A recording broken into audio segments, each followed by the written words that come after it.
Obviously, the added dimension of a home games does, I think, make this different.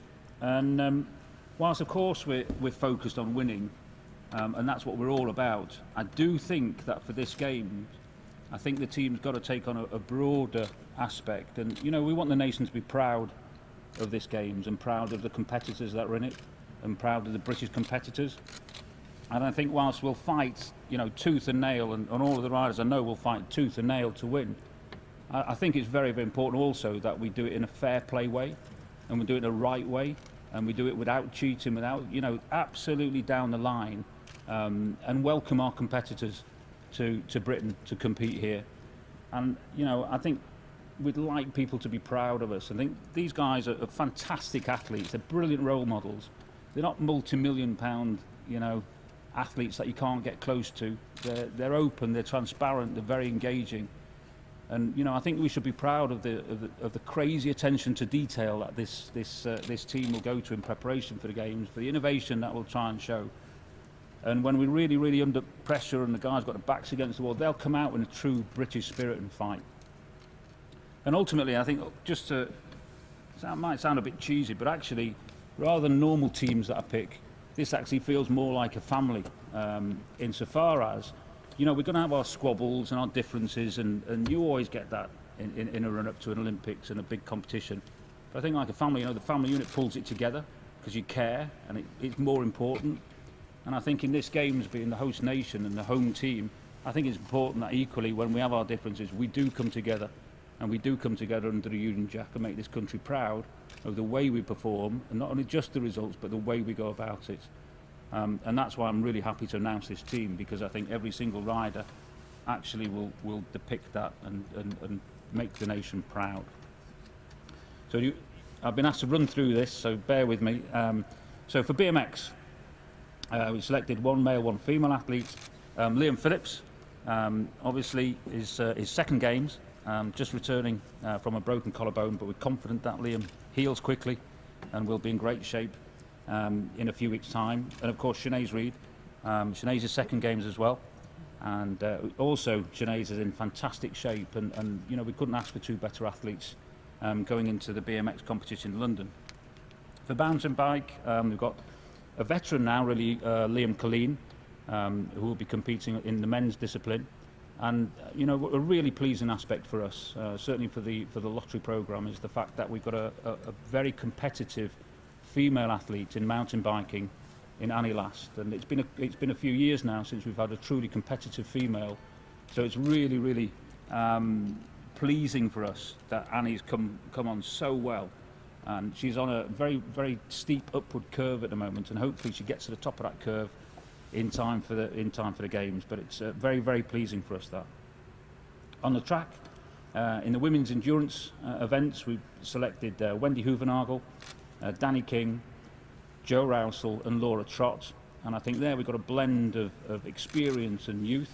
I think Laura's the youngest athlete in the team, and I think there's an exuberance about that young part of that squad, which is a joy to watch. I think we've got, you know, a mix of old and new, as it were, in this team, but it blends really well together.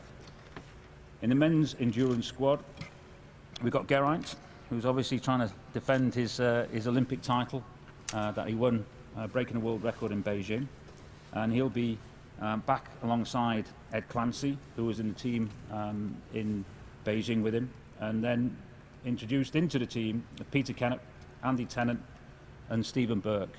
And this team's blended really, really well together, and obviously broke the world record recently at the World Championships in Melbourne. And for the Omnium event, as well as the team pursuit, the Omnium event, Ed Clancy will be the lead rider chosen for that event. And I should probably add in the women's endurance event that Laura will be the chosen Omnium rider for the female Omnium. And moving on to track sprint, we've got two sprint riders. Vicky, of course, who needs no introduction. She's performed phenomenally well over the years for the British cycling team and at the Olympic Games, reigning Olympic champion, and of course regained her world title in Melbourne recently with a phenomenal performance. She's in great shape and really looking forward to London. And then she's partnered by Jess Varnish, who's a young athlete, very much on the up. First time for her at Olympic Games, big experience on her way to Jess, but very, very confident, particularly in the team sprint, that pairing is a real force to be reckoned with. And track sprint, again, we've got a mix of young and old, not old, but experienced, should I say, sorry. Of course, Sir Chris needs no introduction. I think he's blazed the trail for us for many, many years. Embodies everything that you need to as an Olympic, an Olympic athlete. He really is the living epitome of everything, all the Olympic ideals, all rolled into one. And I'm not just saying that because he's sitting next to me, he genuinely does. So he'll obviously lead that team. He'll be accompanied by Jason Kenny, and then young Philip Hines will get the selection to make up the team sprint squad. We haven't selected, and I'll get asked about this, but we haven't selected yet about the individual sprint and Kieran events. We're going to leave that a little bit later, but those 3 riders are named in the track sprint men's squad.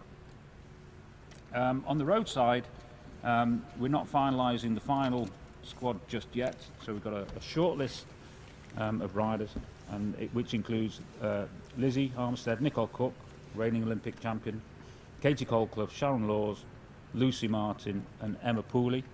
And Emma will ride the time trial. She's in pole position there for that event. But we'll select down to the final 4 for the 18th on the 18th of June. And on the men's side, likewise, we've got 8 riders on the short list, which will reduce down to 5 in due course, which will be around the 29th of June. And that includes Mark Cavendish, Steve Cummings, Chris Froome, Jeremy Hunt, Ian Stannard, Ben Swift, Bradley Wiggins and David Miller. So that's the team, and that's the state of play. It's a phenomenally strong team, and like I say, I'm sure it's a team that everybody can get behind and really hopefully buy into the inspirational part of what this Olympic Games is all about, and trying to inspire a new generation of young cyclists and athletes. So thanks very much. Dave, I'd just like to ask, how hard a decision was it to select David Miller in the shortlist? Well, it wasn't my decision really. I think ultimately, it's the BOA's team. The BOA decides its policy, and the policy that they decide is who's eligible, and they tell me who's eligible, line them up against the wall over there, and I have to pick the fastest team. And if that's my job, and it's not for me to bring a personal point of view to that. Professionally, I've been told who to select from, and then it's my job to select the fastest team. So it wasn't difficult at all in that sense. How hard was it to persuade David to put himself forward for this? I didn't persuade him. It's his choice. It's his own decision, and I think that's up to him.